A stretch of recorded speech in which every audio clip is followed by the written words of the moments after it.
I'm about to stream. Nice. Yeah.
Hello there, Ghost.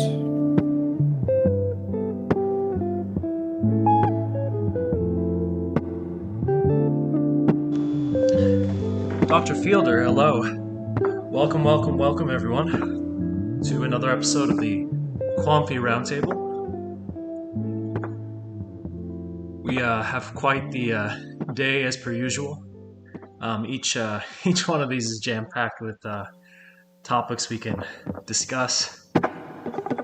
I'm live streaming this also to YouTube, so if there's any crosstalk or feedback, please let me know, and I can fix that. But yeah, so Fielder, how's your day going?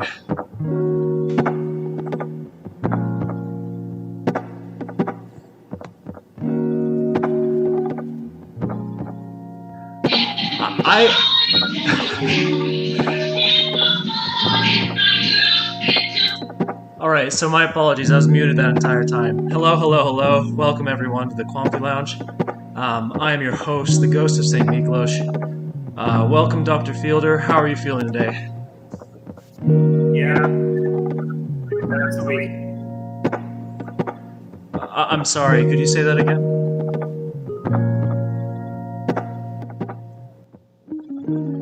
Yeah, no, sorry. I think there's some.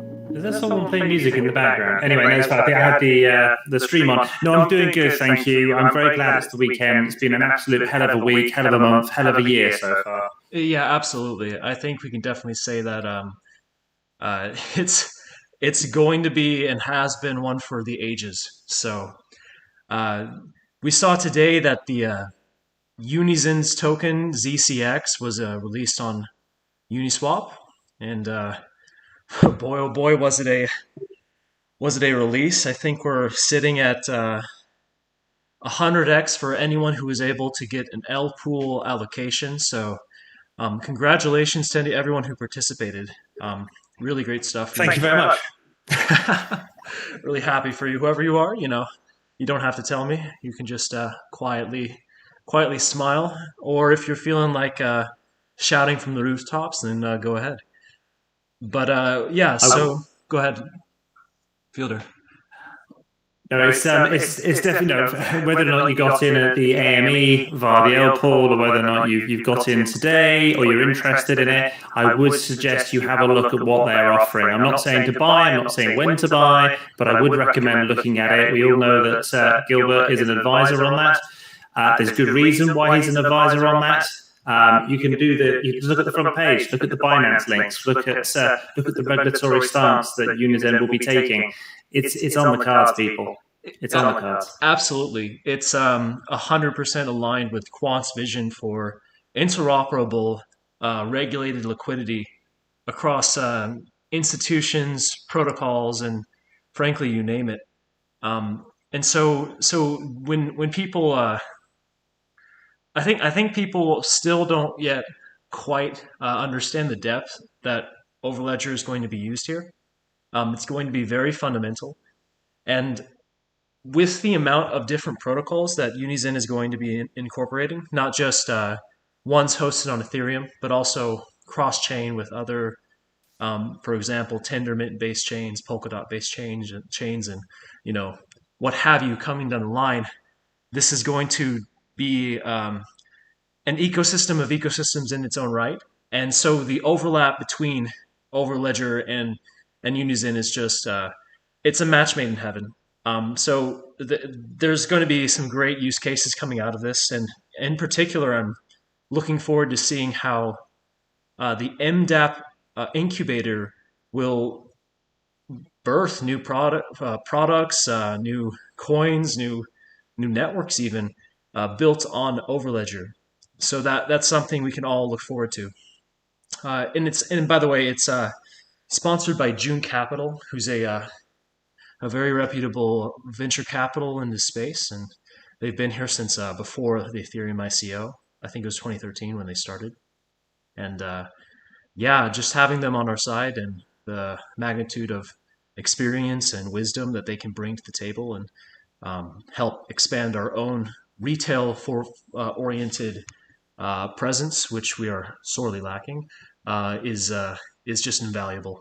So we benefit Unizen, and Unizen benefits from us. So it's quite the absolutely partnership. Absolutely. Just want to quickly read what Gilbert said out of his own message. So there are clear synergies between Unizen and Quant, and the integration of our respective technologies is a very exciting development. I'm delighted to be working with Unizen in an advisory role, and I'm confident that together we will help to move the industry forward in line with regulation. So, again, the cards are marked here, everybody. Binance needs a partner, a poster child that shows the world that they do have regulatory consideration under their wing. As soon as we had Dr. Luke, obviously on Binance, on the panel, etc. As I said, it's a show of regulatory compliance, but not directly at Binance level, at their poster child, which is Unizen using their cloud platform. And by the way, thank you, Fielder, again for organizing that talk. You were instrumental in making it happen, so just thank you very much. Cool. Yeah, all good. Okay, yeah. Well, and I'm showing the some Unizen Gilbert tweets on Twitter right now in the stream, if you can see it. It's a little bit behind what we're doing live, but it's okay. So yeah, just Unizen, really great stuff. Again, congratulations to anyone who's in it, and look forward to a lot of interesting developments to come. But what else did we have? Didn't we have? Didn't Quant recently? Weren't they featured in a ECB article recently on post-trade settlement? Yeah. There was something ECB, you're right, I saw it pop up. Yeah, we welcome the ECB report on the use of DLT in post-trade processes in which Quant is recognized. The report notes that interoperability remains critical in a DLT environment. And I seem to recall some people pointing out the conclusion and how, there's this overlapping of this, Gilbertisms where standards and interoperability are very interwoven with one another, and I think I can just quickly pull up this report. Kind of scroll. Absolutely, I think the four kind of things that were pulled out of this was privacy, security, acceptance across the EU, digital wallet transactions, and interoperability for cross border as well. Oh yeah, I wonder where we had a use case for that. Well, I wonder. I wonder. I'm like a broken record every time. I'm like, oh, I wonder where does Quant fit in there? Oh, yes, right in the middle, smack dab. But yeah. So, and by the way, I think I saw Quant Nerd say something in the chat of bringing up something about uh, basically our presence for retail, and we're going to eventually make it. Like we're eventually going to have a big retail presence, and it is done through partners like Unizen, through partners like Alliance Block, through crowds and other people, where Quant has chosen to scale via um, selective partnerships that can take Quant's technology to their users at scale. And so that this approach may be long developing because they have to build out a product suite, they have to build out a um, understanding of how their technology quants the overledger integrates with the original vision of the partner, and so that again that takes developer effort, time, and then building out like marketing materials on top of that. It's all like not necessarily the quickest turnaround, but the depth of which is noteworthy. So again, like someone like Alliance Block who has access to the London Stock Exchange on an infrastructural relationship. Um, Quant is able to interoperate those different legacy institutions with a more crypto oriented entity, and so it's exactly what Quant was built for. And so yeah, we're seeing here like how so digital assets and a related regulatory framework, governance, and interoperability. Again, these are all like very pertinent questions and pertinent topics that kind of weave together in order to figure out what it takes for the adoption of this technology at scale. Um, and we can go to interoperability of DLT based solutions. You may want to zoom out a little bit. All we can see at the moment is about half of that page. Yeah, sure. Or we can see the left-hand side with the page numbers, but it's like a little bit of the current page that we can see right now. Yeah, so I've put it in the middle now. It should be good. Oh, okay, we have the stream update. Sorry. No, it's okay. It's okay. No, you're 100% on point. Thank you. So yeah, they're already like building off the report of the European Blockchain Observatory and Forum, and I'm fairly sure did this. I don't know if this referenced Quant directly. There was the World Bank report with the IMF that did, but um, the European Blockchain Observatory has been more high level rather than focusing on substantiated like individual classes of a product. So this is the first time reading this, so excuse me. And by the way, there's something coming afterwards where I can't wait to show you guys because this is really something special that I think it's another FA nugget and an FA bomb that the likes of the Council of Quamf and Dr. Puppers, AJ have done a great job of unveiling. Um, but yeah, I'm basically just going to go to the conclusion.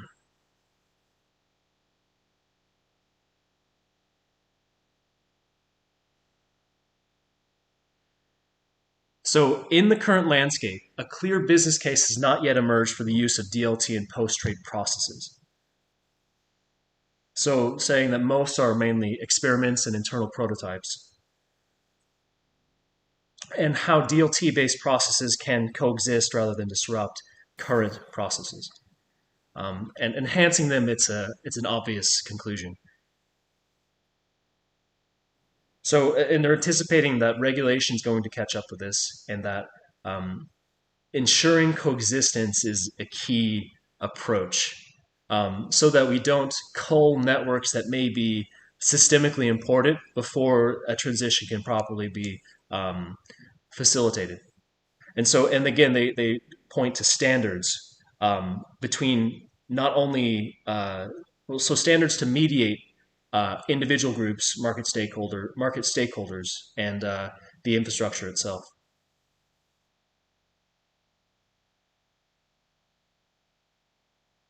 So yeah, and they're saying that interoperability is absolutely essential um, to avoid the creation of these digital islands and these isolated liquidity pools, these walled gardens of sorts, um, the likes of which, like Binance, for example, is leveraging to attempt to become, frankly, the number one crypto coin. That's their goal. They want to even overtake Bitcoin, even though they don't say it. So they're doing their damnedest to make that happen. But interoperability kind of brings the high lower and raises the low higher to kind of intermediate in a more equitable sense, just by the nature of how different utilities, which may be the same on the face of it, but due to circumstance have had not the opportunity to really shine, can have a level playing field. Like, there's no reason why, for example, Binance necessarily needs to have all the liquidity when there exists, like, dozens of different exchanges that have just as potent liquidity pools, and not to mention the myriad of DeFi protocols that are emerging on all these different hosted chains like Ethereum and Algorand, et cetera, et cetera. So yeah, they see that legacy and DLT systems need connection and communication standards that are robust in the face of technological innovation, and that interoperability is a crucial feature to a post-trade solution on DLT. So it really does sound like this is not just a post-trade process paper. Well, I mean, it is obviously, but like that interoperability is the like pain point for post-trade processes. So post-trade settlement, post-trade like transfer, et cetera, et cetera. And so, and like, is even the governance aspect, they only cover with one last paragraph here, um, and it even mentions the need to acknowledge the design of the DLT solution, so the taxonomic representation of the DLT, and that points all the way back to ISO TC 307. Yeah, so, and I think quant is mentioned as well in particular. Let's go there. Yeah, just a little blip right here. A DLT based system for DLT solutions. Um, right below Chainlink and Fusion, which is a Chinese um, DLT based interoperability solution. Interledger protocol as well, and then DAML. So just and Polkadot and Cosmos, of course. Now all these solutions don't they're not as performant as Overledger is, and they don't provide end-to-end interoperability in the way that Quant is able to. So we know how that solution fits in comparison, and I find that it's kind of strange how they get the smallest amount of information said about them, but we'll see in due time which one will really stand out and will be selected as a vendor solution. But yeah, so that was a nice little mention here, and we see as well that Martin is represented here. It's saying that the ECB recognizes that interoperability remains critical in a DLT environment. Quant Overledger is unique among the interoperability solutions the report looks at, having both the ease of use of an API gateway to lower development costs and the compatibility with a wide range of DLT technologies. So that's our chief product officer. So good stuff, good stuff. All right. Well, so that was a nice little overview. I haven't had a chance to look at the chat anymore, so excuse me.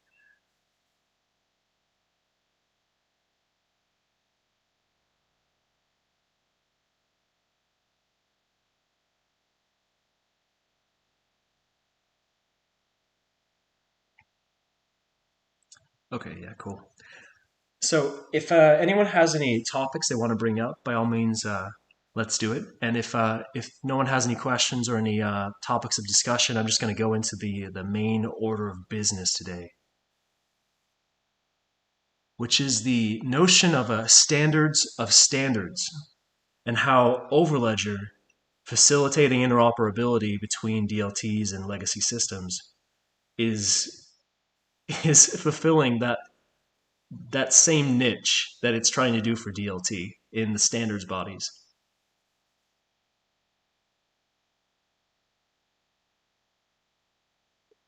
Okay, so yeah, it seems like no one has any other business to bring up, so let's just go here. Go. All right. So Gilbert has shown this slide many times, or not many times, but at least some months before. I'm not sure exactly when it was, but it was quite iconic in the sense of how his where his mindset is and of how we're approaching like universal adoption of not only DLT but Overledger in specific. Because I will remind you that Overledger is the reference architecture for the ISO TC307 standard, and everything that the ISO is building towards uses Overledger's approach as again a reference architecture. And so, and the ISO it takes precedence over all these other standard bodies in both uh, longevity, in geographic presence. It's based in Switzerland, along with the IEC, and it's uh, it's the ultimate resolution for referring to uh, like so many different fields, of which the internet is one. And Gilbert's mentioned before the internet protocol stack was originally envisioned by the ISO and standardized by them first before the IP, the Internet Protocol Stack, was invented. And so the standardized ISO protocol stack was a little bit too complicated for what the internet eventually became based on. And they've actually learned from that mistake, and Gilbert is trying to incorporate those lessons from that approach and create basically and preempt any ability for a different interoperability standard for DLTs to usurp what his baby is, Overledger. And so he's created this possible framework for collaboration, this interoperability stack, where the ISO is at the top and the ITU-T, which is the International Telecommunications Union, the IEEE, which is the gosh, what is the is it the oh my gosh, I actually don't even know what the IEEE stands for. I'm having a blank. So the Institute for Electrical and Electronics Engineers, very nice, and as well we have the IETF and the IEC. Now, it's been a while since we've actually had a chance to like look at this and project where the ISO is actually um, interacting with these different standards bodies. Um, and so you can think of the IEC, which is the Internet. What is this? International Electrotechnical Commission, as you can think of them as basically overlapping with the ISO. The ISO and the IEC are very interlinked with one another, and so it any presence that the ISO has, the IEC is going to reflect. So we can actually cross that off as already being basically colonized by ISO TC307, and I think that's why you have this like uh, double layer here in the box under the IEC.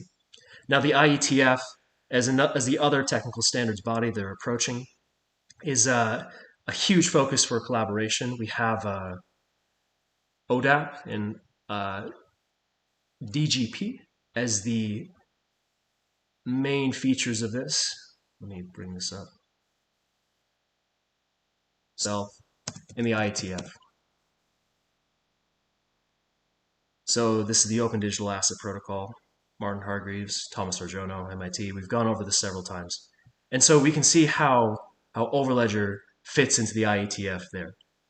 Now the ITUT, it's a little bit more it's a little bit more esoteric. You have to actually look deeper into what how the ITU and Overledger interact there.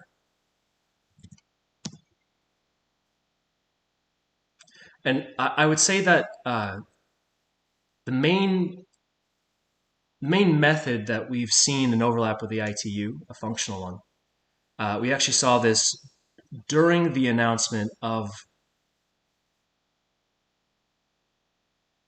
Quant's partnership with MIT, which was with at a NAPA conference. And so this was featured with our girl Susanna.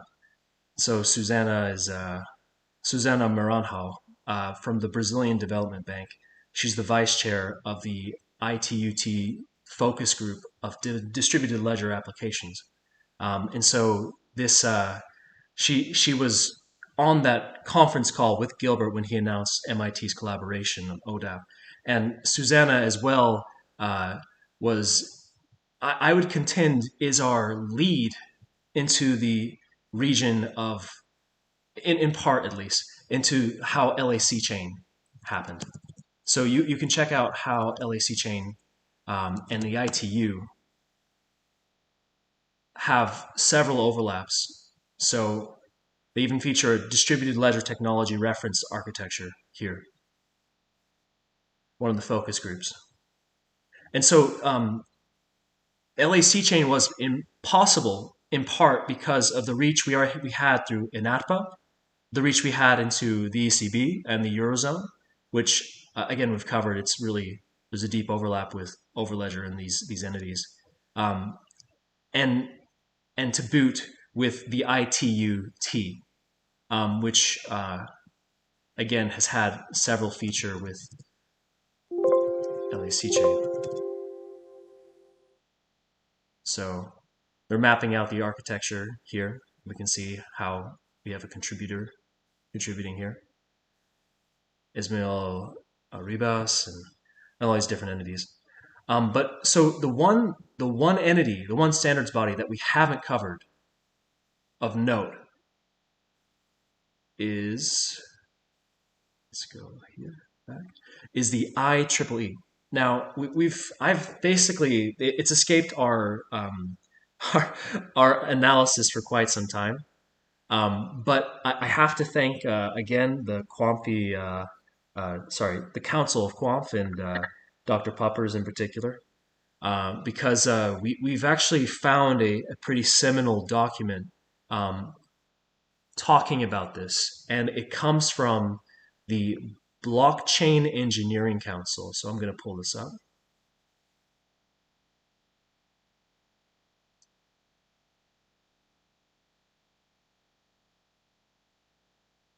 And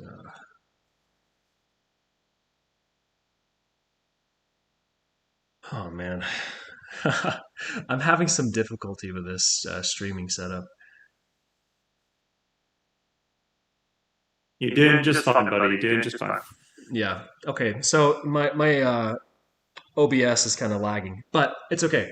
All right. So we have right here the DLT blockchain architectures and reference frameworks, a system of systems model. And so this is from Claudio Lima, the PhD, Blockchain Engineering Council. And so he's a co-founder of the BEC, which is a subsidiary of the IEEE. He's also the vice chair of the IEEE DLT blockchain standards. And so this was being presented to the National Institute of Science and Technology. It's an American institute for blockchain standards. And so this whole entity, this whole blockchain engineering council is incredible. Like so there's so much content here. It's like there's 30 pages of this, and I really implore everyone to just review this and to do their due diligence and explore what this means. But we can do a quick overview because I don't want to. There's so much content. these guys, they're trying to look beyond just blockchain and cryptocurrency. They're looking into uh, like also how private or consortium based blockchains are created. And so, like, again, developing this taxonomy of permissionless and permissioned DLTs. And so they're going to what is blockchain. And they're claiming that blockchain is the internet control layer, where in essence you can create autonomous systems that don't need middlemen, and that they reduce costs, they build trust, they minimize fraud, they're transparent, and they ultimately secure data. And so, yeah, Gartner said that blockchain's innovation hype curve was uh, descending here in December 2017. This document was made in 2018, but they also see as well how, excuse me, so how the advancement of blockchain as a utility is just gaining more and more over time. So even despite the disillusionment of the hype cycle and what have you, um, innovation resumes undeterred. So the goal for DLT and blockchain standards is to create the IEEE blockchain IoT, energy, and other verticals reference framework using a system of systems, systemic engineering approach. And so, yeah, and they have these features: privacy, performance, scalability, and security. And so they need an open and interoperable DLT blockchain standard to facilitate these key principles. And so, and it's all like basically they need an approach that embodies these attributes, and again builds out a network of networks that can facilitate this. And so they define how they're making this and where they're going with it. And they're building somewhat similar to how the ISO model for the internet was built. They're defining key layers here, and how blockchain can be stratified from the monolith that is Bitcoin. And you can actually understand each piece of what a blockchain is, independent of one another. And it's, again, very notable that they're trying to build out verticals of blockchain that are very myriad. Like energy alone is a huge, it's it's a very involved process of digitization that we're seeing happen as we speak. And so, yeah, this approach. It's very similar to how the key stakeholder approach of the UN, the World Economic Forum, and these other standard bodies are proceeding with. And so again, all these entities, when you get at a high enough level, um, they just start to speak the same language of what they need to accomplish. And we're seeing a coordination of different um, standards bodies again. So right here as well, they have a functional graph kind of going into the different taxonomic ways a tree of these different like, so you have the blockchain, whether or not they're permissionless, on-chain events, off-chain events, and all the processes accordingly there. The process domain, which is the proof of work, the consensus, right? The proof of storage, proof of elapsed time, etc., etc. The data domain, which is all about how do you semantically represent each individual block, which is on-chain. And then the network domain, which is the place actually where consensus protocols like Avalanche really make their hay. So where you have like a consensus protocol that exists up here, but it also helps mediate the network domain such that the P2P mesh can be properly built. And so yeah, all this stuff, they're doing all this incredible work, and I don't want to get too much into it. But yeah, so they're basically implying that um, smart city infrastructure needs interoperable, standards-based approaches like Overledger, which can provide this interconnected web of utilities and of connected IoT devices that can plug into applications, that can plug into infrastructure, and that can be do so securely without. Wasn't there like for anyone listening? Does anyone recall the bot attacks that occurred? And I think it was 2015, 2016. Mira, the Mira botnet. We basically had a worldwide. I think some people call this the Internet of Shit, where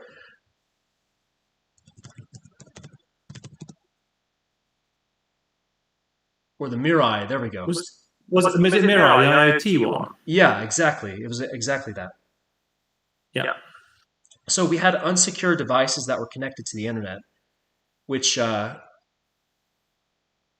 I think there is on the scale of millions of devices that just massively DDoSed key essential infrastructure, and this basically it provided a really proof of the need for a secure communications internet and secure architecture of the internet, such that IoT devices can be assured that they're not going to be hijacked by some malware that some kid in his basement can facilitate. And again, this is absolutely necessary when you have IoT internet connected energy production mechanisms.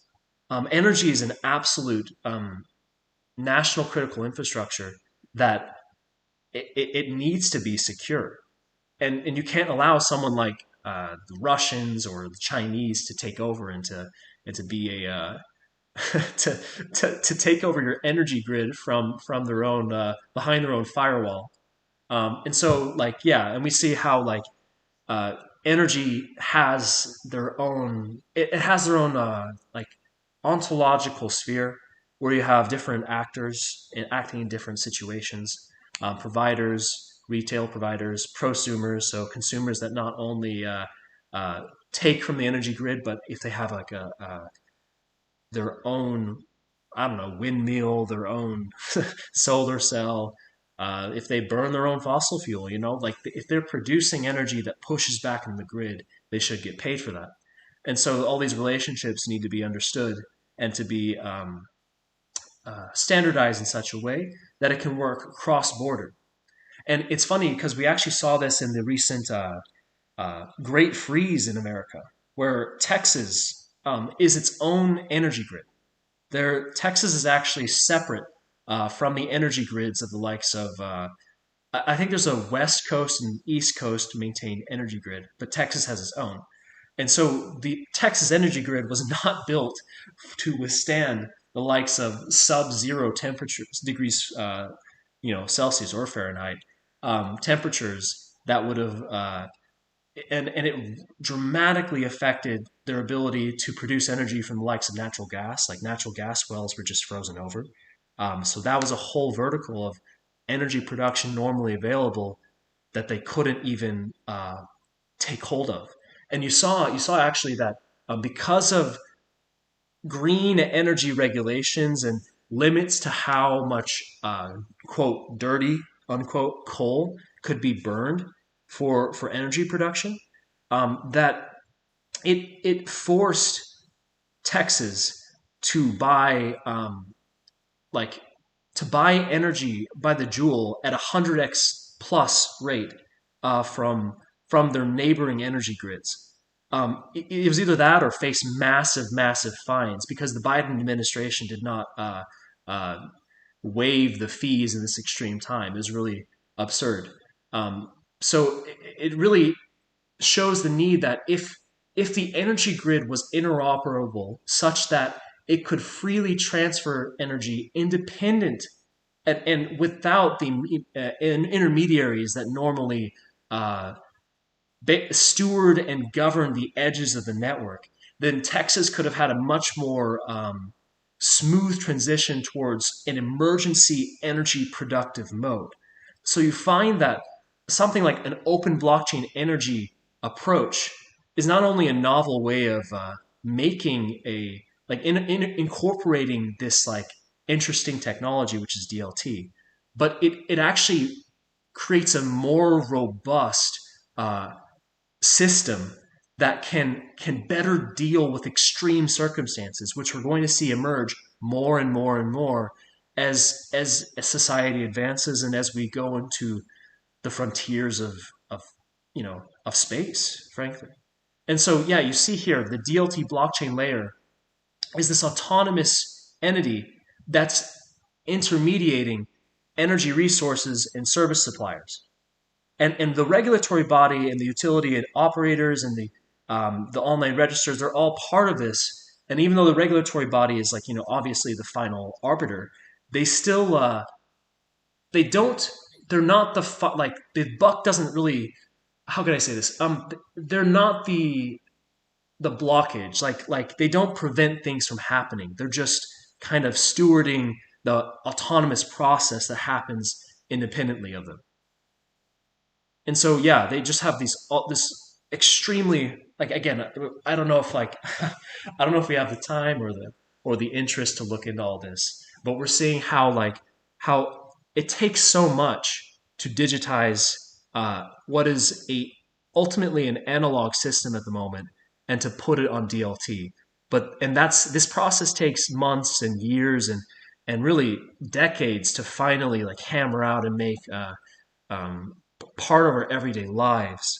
But it is happening, and it's facilitated by solutions like Overledger, which allow for not only permissioned blockchains and DLTs, but again IoT devices, legacy infrastructure, uh, DLTs like Bitcoin, DLTs like Ethereum, to all interoperate with one another, such that they can use resources from one chain to another.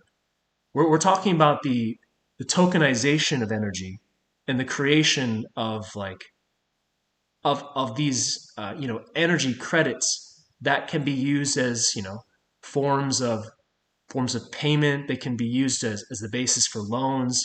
They can be used as the basis for grants. Like if you produce enough green energy, then you can get a grant from the government. It's this sort of entity.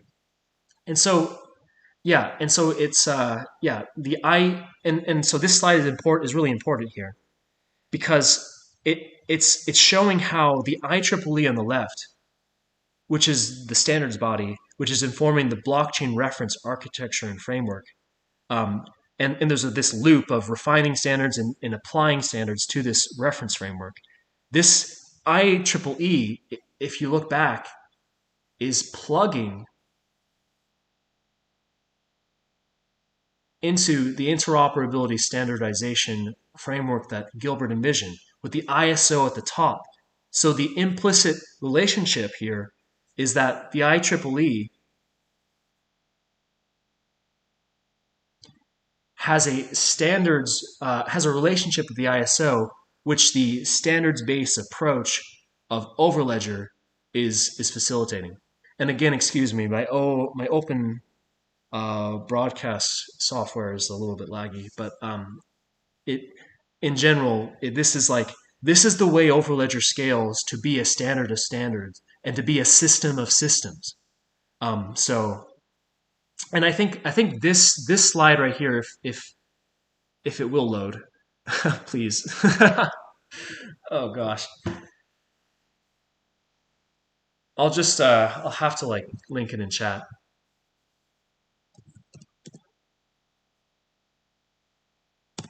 But this slide right here is the money shot.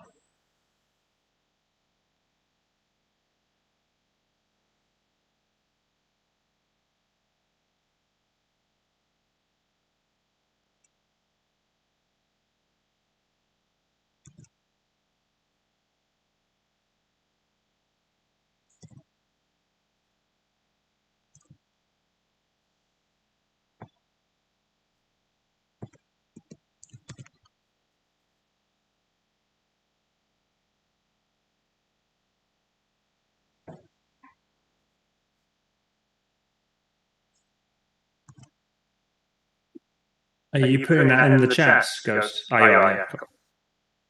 Yeah. So again, excuse me. The my open broadcast software is not catching up with me. I'm trying to go from one source to another, and it's lagging a bit. So excuse me.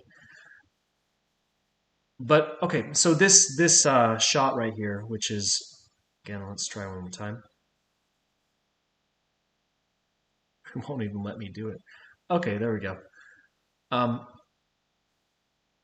yeah, here we go. So it's a system of systems approach where a subset of this IEEE standard from the Blockchain Engineering Council is the DLT Interoperability Labs.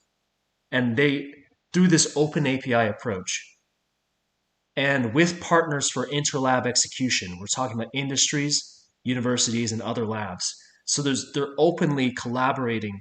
It's not an insular entity. They're heavily involved with other standardization efforts, such as ISO. Um, but they're taking all these different verticals like energy, telecom, healthcare, supply chain, finance, you name it.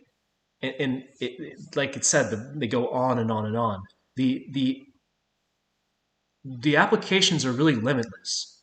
And so, because of this, and because of the complexities that arise from this approach, the system of systems approach, that is needed to facilitate a smart city, like sort of infrastructure, interoperability is a primordial need in order to facilitate. And we see this interoperability between DLT platform 1, 2, 3, 4, so on and so forth, that can focus on different verticals that can be specified for privacy, for performance, for security, for scalability, etc., for regulation, as well. The regulation automata that Raphael Auer mentioned. Again, all these different layers need interoperability so they can be properly composed with one another and freely uh, played with so that multi-chain applications can be created. This is the scale Gilbert is working on,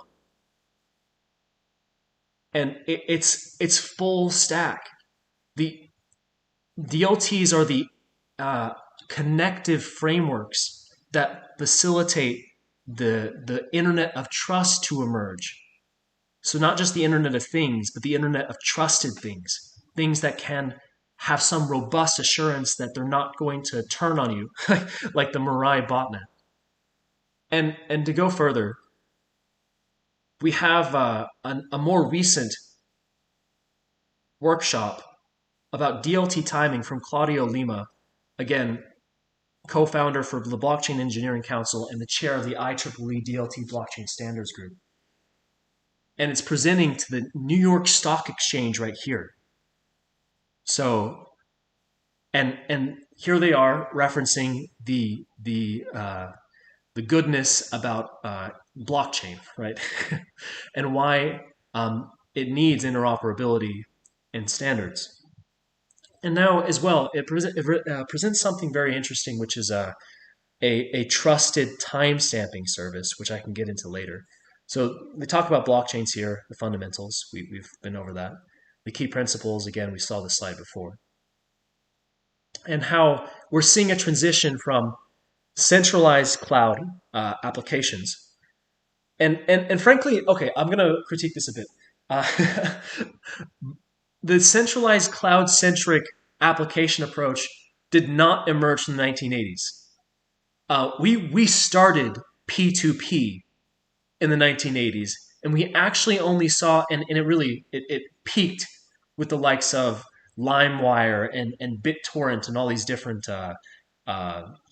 seeding protocols, right? And so these P2P protocols were the main driver of internet traffic, something like 70% plus I think it was like 2001. But the transition towards, quote, Web 2.0 is really what created the centralized cloud-centric model. So they're a little bit, there's a misnomer heard here that it started in 1980. But absolutely, they're 100% correct that even before 2019, they say 2019, but again, I think their timeline's a little bit strange. But before 2019, that like with the rise of Ethereum, we're seeing the rise of decentralized applications. And so this is the likes of DeFi, this is the likes of IoT facilitating blockchains, and we can have like generalized DLTs that are programmable. We can have application specific DLTs like Bitcoin, and again all these different solutions, and they need interoperability.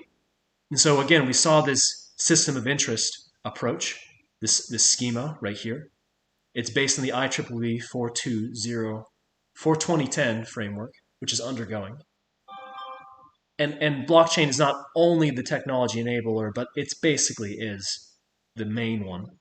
Um, and so again, a abstraction of the key blockchain DLT layers. They're just going over what what comprises a blockchain, what's needed to make a blockchain tick, so to say. And here we go. The blockchain Tower of Babel, the need for blockchain DLT interoperability. And so you can see here they have a heavy focus on different sort of permission blockchains here with, with an obvious need for interoperability between Ethereum Enterprise Alliance, Quorum, Corda, Hyperledger Consortium A, Hyperledger Consortium B, multi-chain, which is, well, I don't even know what projects are using multi-chain, with the likes of Bitcoin, with the likes of Ethereum, with Neo, EOS, and they have all these question marks because they don't know. They don't know how many networks are going to be out there. They don't know how much interoperability they do need, but they do know they need it. And they're trying to avoid silos. And their focus, like quants, is to overcome permission blockchain silos. Just like the likes of CompuServe had their own computation and internet network, but it was cut off from all the other internet service providers at the time. And so there is this need between these intra-company consortiums, single company blockchains, and intercompany consortiums in order to have a coherent means of DLT interaction. So, and their standard, the way they define interoperability is the ability of distributed ledger computing systems to interconnect multiple intra and inter DLT blockchain subsystems and systems to create, destroy, modify, change, transfer, register, and validate digital assets and transactions and its states across multi-ledgers in a secure, scalable, trusted, and consensus-based approach. So, and consensus-based in the sense that they don't impose consensus on top of them. And they need open protocols, multi-chain, multi-ledger frameworks, and their privacy, performance, scalability, and security-based approaches. And so here they actually feature telecom. They feature telecom as a example of how blockchain can demonstrate carrier grade design principle. And we're actually going to cover this. Luke and I are going to cover this in our talk about LAC chain further. So take note. This is a pretty. It'll come up again. And so yeah, and they mention how blockchain DLT has different layers of interoperability. So they need semantic interoperability, which would be something like DAML, which is a distributed asset markup language. Digital asset markup language, sorry.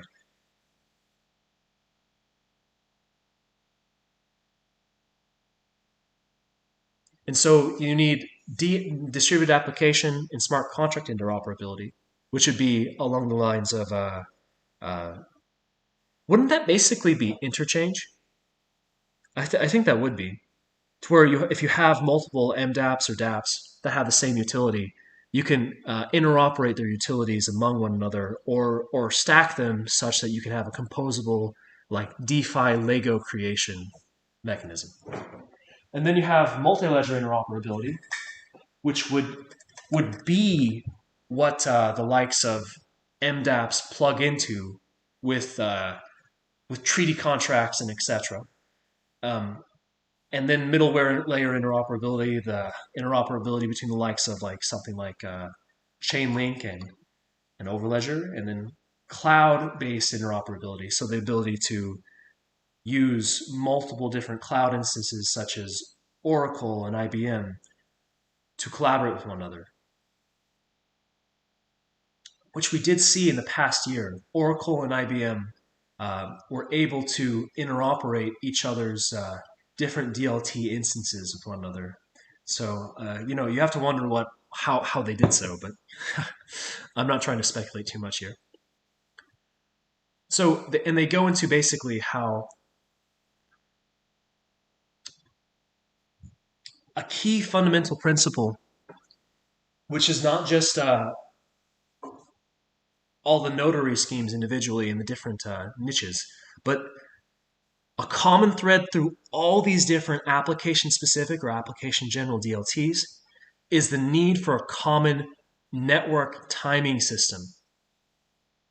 And so, and this resolves down to the filtering and ordering layer that Overledger provides. Ordering meaning over a time sequence. It's absolutely integral that the contribution of a resource is made sure to be done at a very specific time such that you don't promote double spending amongst the system. You need to ensure scarcity of the resource that the DLT is securing. And so that network timing and synchronization utility is absolutely essential. Okay, so they're talking about how you design DLTs to fit specific applications. And here, like I was saying, you have multi-cloud, single vendor, single ledger, and how different, or option C, we have multi-cloud, multi-vendor, multi-ledger. This is the kind of approach Overledger provides. Overledger's approach to interoperate with AWS, with Oracle, with Google, with Azure. And amongst different DLTs, that's the juicy sweet spot right there. And so again, they're talking about the early days of the internet, fragmented into the ecosystem of blockchains, and how this interchain relay system via gateways, again, the blockchain gateway bridge right here. And again, this is from this interoperability labs, the one that was collaborating with other standard bodies, universities, and et cetera, et cetera. This is what they're envisioning here. This is Overledger. This is the Overledger's approach. This is ISO TC 307 extending its reach through multiple different standard bodies. And the key thing here, and this is where establishing primacy of a niche is important, is that participants who can create new blocks can manipulate timestamps, which is true. Even in Bitcoin, there are attacks where block minters can, in essence, manipulate when they find blocks and basically attack the network because of this. And because of this, this means that there is a hole for an entity to act as a coordinative timestamping authority for blockchains across many different fields. Like Bitcoin may be robust and strong enough on its own, but for a permission ledger which doesn't have the beatific consensus mechanism that the likes of proof of work and even proof of stake have, they would need some external trustable timestamping reference such that the participants that ensure the consensus don't commit fraud. So again, timing in blockchain is essential. Time must be precise in order to ensure that the block sequence and the transactions that are contained within are pristine. And this ensures provenance tracking, authenticity, and verifiability. And so there's a network synchronization utility here, which is essential. And so we've actually had the ability to feature timing, very precise time measurements for decades now, I would think, where all these different atomic clocks, which base their they base their timestamps on this the decay rate of nuclear atoms, which is incredible, like radioactive isotopes, I think it is, and ytterbium.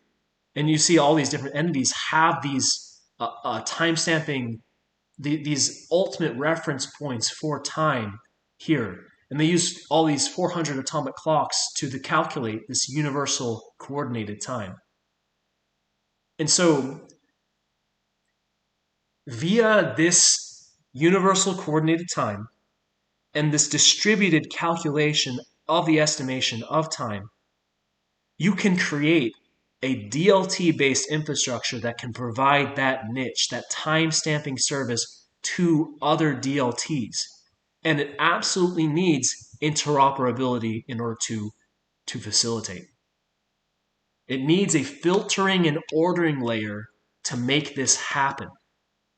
And so the Blockchain Engineering Council is the one pitching this extremely eloquent plea for the adoption of robust infrastructure at scale that needs interoperability and trusted timestamping through a filtering and ordering layer, which is based fundamentally on an ISO TC307 approach. So that's that's basically it. So yeah, it's pretty incredible. In essence, in summary, we found the method. We know where the ITU interacts with Overledger, with the likes of LAC Chain and other international bodies which are adopting DLN based infrastructure. We now know where the IETF is interacting with Overledger and with the ISO TC307 standard through the likes of ODAP, through the likes of DGP, and with MIT, with Swisscom, with like all these different entities that are collaborating on this approach. We know where they interact with the IEC, as the ISO and the IEC are synonymous with one another. And now we know where the IEEE is getting the influence of Overledger. And it's again, it's a testament to the metagame and the approach that Gilbert is taking to this to bringing Overledger to the world and bringing DLT and the Internet of Trust into reality. So it's just a beast to behold.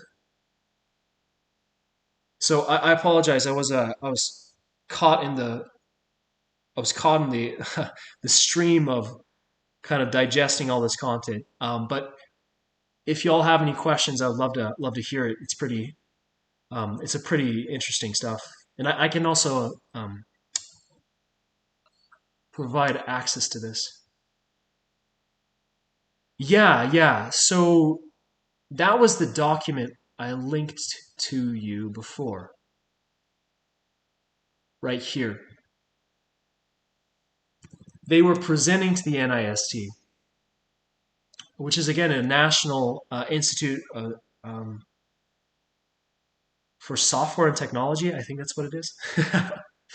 um, so so yeah, uh, the main points of interaction are between the ISO and between the IEEE, the IETF, and the ITU. And the NIST, it's a nation-specific standards body. But despite that, it's very important for American-based engineering feats and technological advancements. So uh, it's important that we're also kind of making our presence known with this entity too. Oh, wait, I did not know that. President Electric. They use the NIST to sync to true time. I did not know that. So, okay, cool. Yeah, this is on topic. Let's go. So the NIST Internet Time Servers.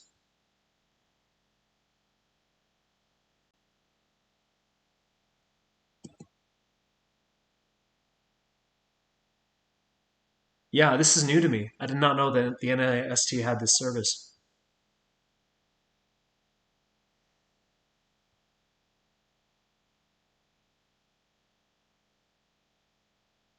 So apparently there's a network time protocol, an NTP.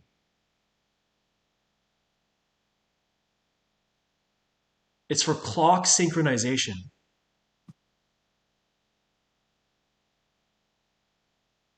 Okay, and it's based, of course, on we've got Santa Claus repping our network time protocol here.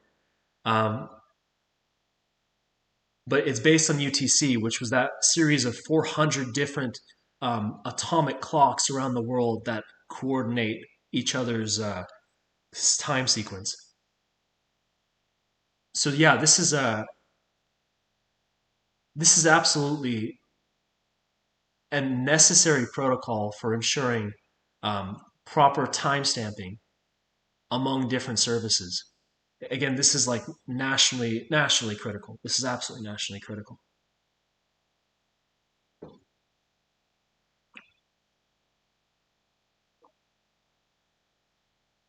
We're seeing the GPS, Galileo positioning system, instrumentation groups, phone modems, um, across the board. Yeah, this is just absolutely nerd stuff, but it's still wonderful.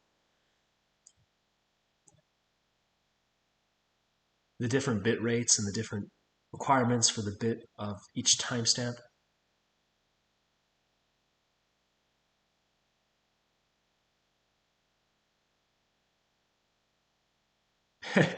and leap seconds. Like timestamping servers need to worry about leap seconds. Just something that no one living their day to day life would think would be necessary, but for information based infrastructure, they absolutely need it. And see, yeah, we see that here. Some of the services affected by fake NTP messages identified are TLS, DNS SEC, which is the domain name system security extension, BGP, Bitcoin. So Bitcoin can be attacked if the NTP um, message is manipulated.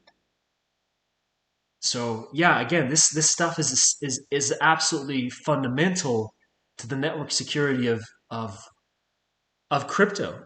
Bitcoin is the bastion for security in our crypto world. And so if Bitcoin were to go down because of an NTP attack, based attack, then that would be horrible for everyone involved.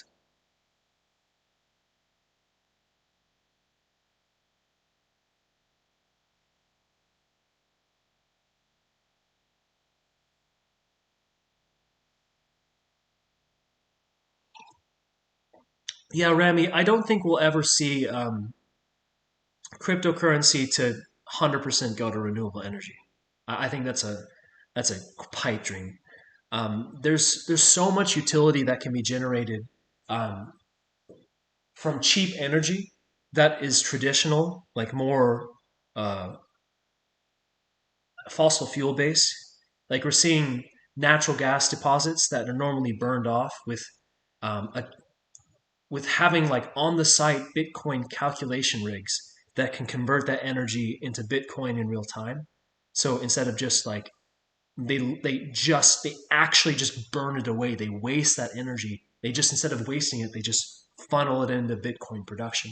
And so the whole everything has to be 100% renewable is again not only misleading but it's also harmful. Like your prices are going to go up. Like you're you can't get rid of a natural resource which has like you need coal.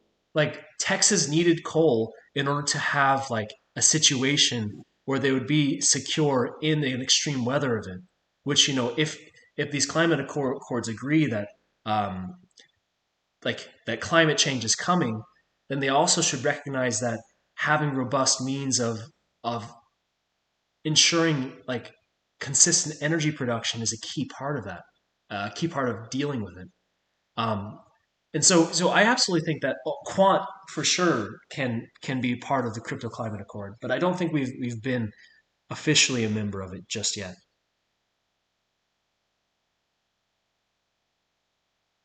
Yeah, President Electric, that would be incredible.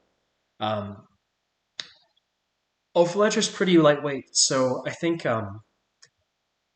as a kind of like I would almost say unikernel, which would be like a parsed down like application specific kernel based on like an IoT device, like needing to integrate with uh, the energy grid as a whole and interoperate with all of them.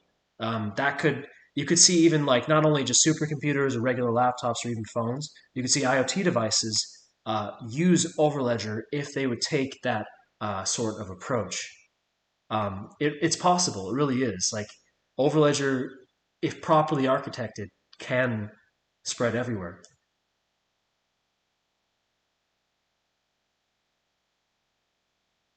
Lord Farquaad, are you listening?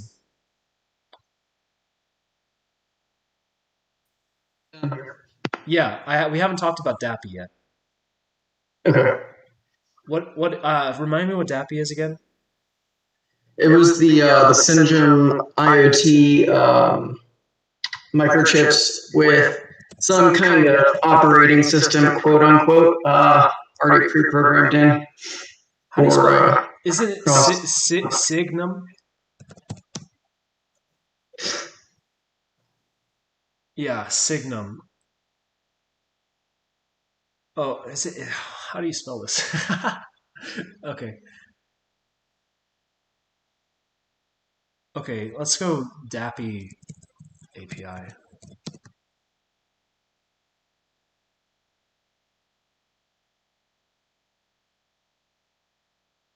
Oh, it's Swisscom based.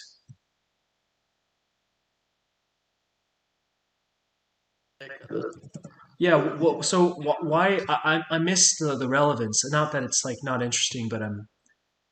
Oh, and here we go. Swisscom's blockchain gateway implements the same endpoints for its API for Bitcoin and Ethereum.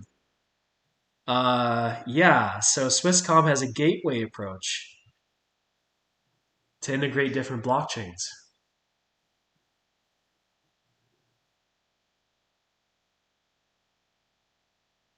Yeah, I see it. I see it now. I see it. This is this again. So we saw Swisscom as a part of ODAP.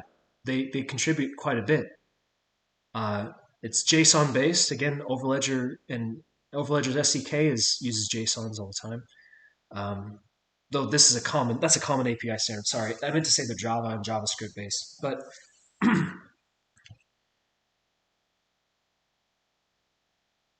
yeah, this is very interesting. Do you have any like any conspicuous evidence to show us, Lord Farquaad? Curious if anyone else did. I mean, it looks very similar to what Overledger provides, and considering it's got some sort of a has to be running on an operating system that uses an ODAP gateway, and then there you've got the ODAP overlap between the two parties. Yeah, It just seems very suspicious that it isn't using some sort of an OS that's got a gateway. yo, cheers, Vronsky. I hope you're having a great night. But yeah, this yeah, this looks very overledgery, and I think so again, I really want to see these sorts of approaches break out from the subscription based model and go to full tokenization. A world fully tokenized for services on an atomic basis, I think is so much more efficient and so much more um, true to the nature of DLT than these sorts of like different protocols of like $99 a month, $499 or Swiss francs a month, etc., etc. Um, but yeah, this is pretty pretty conspicuous. I have to agree with you there. I think Swisscom was participating with SDX as well. Yeah, right here. Yeah, it was. This is the whole digital asset gateway. This is Overledger. Just flat out, straight up. DAPI is Overledger.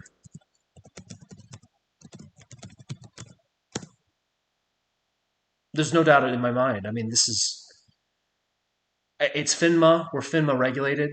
Again, we've seen the overlap between. I've said I've talked ass off about how SDX's involvement in CBDCs and tokenization of such, with a trigger mechanism representing the one in Börse, sorry, and between them and the Deutsche Bundesbank. That this is yeah, and again, chairman of the Sixth Digital Exchange, member of the executive board, mentions how our recent CBDC announcement, the SNB and the BIS, this is potentially one of the most significant shifts in this digital finance space right now. Um, and it's all being built on an institutional digital asset gateway. And that's quant, 100%. That's quant, 100%. No doubt in my mind.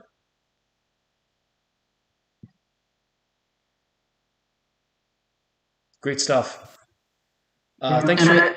Go What ahead. made me think of it is that it really ties in together the whole, what was it, the IEEE smart city approach to standardization and why that's needed. And then you've got Constellation using Overledger plus then the STAPI IoT chip. Kind of all. I want to link us to a very important initiative, which is MasterCard Smart City Initiatives. I forgot what it's called. City Possible. Yeah. I think I want to end it on this one. But City Possible is by far the most conspicuous use of smart cities and blockchain that I've ever seen. And we've speculated before about our involvement with the likes of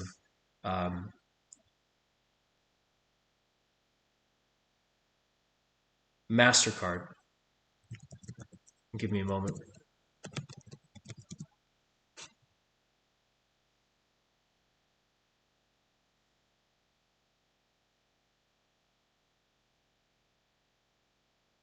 This right here. I hope this link is still live because if it isn't, then maybe it's like the Barbara Streisand effect. So if they take it down, like it legitimizes it. But I'm going to show this live, and we'll see how this goes.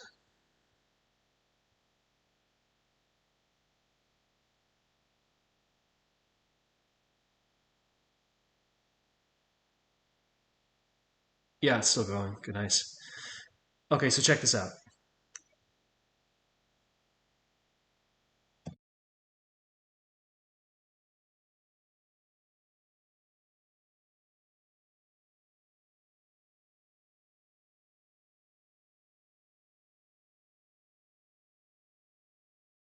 How can smart technology help both big and small businesses expand globally? With an interoperable solution that's connected, paperless, and works seamlessly with your own. With MasterCard's technologies linking digital islands, government agencies, banks, global shipping companies, customs, and traders around the globe can work together to process and share information digitally from multiple sources. Create straight-through processing, leading to seamless payments, which helps to provide end-to-end visibility, the where, when, and what's needed from start to end.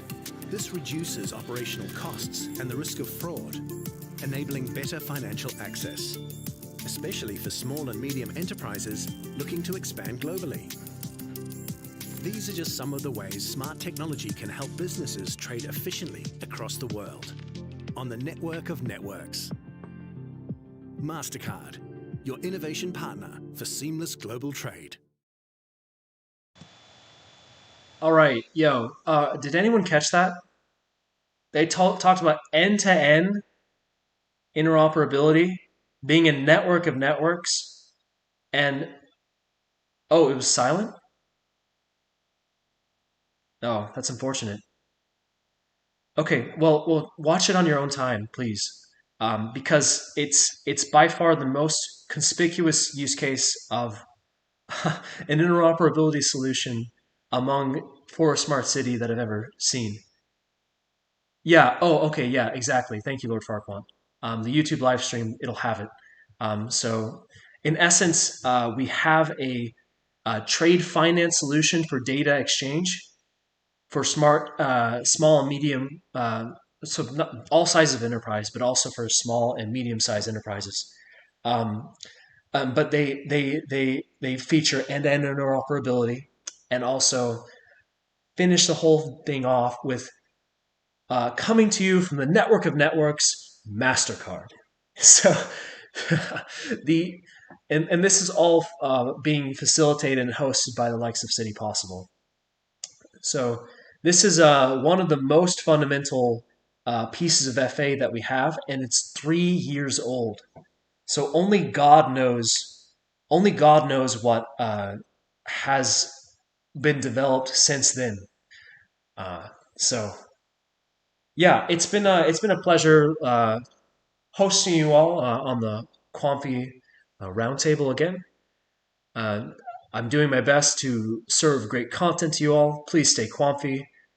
Congratulations again to all Unizen coin holders. It really was a wonderful day for not only you guys, but also for Quant as well, because Unizen's success is our success. So congratulations. And to everyone, please again stay Quamfy. I am your host, the Ghost of St. Miklos, and I'll be signing off for today and tonight. So please, just keep the faith. All right, much love, everyone. See ya.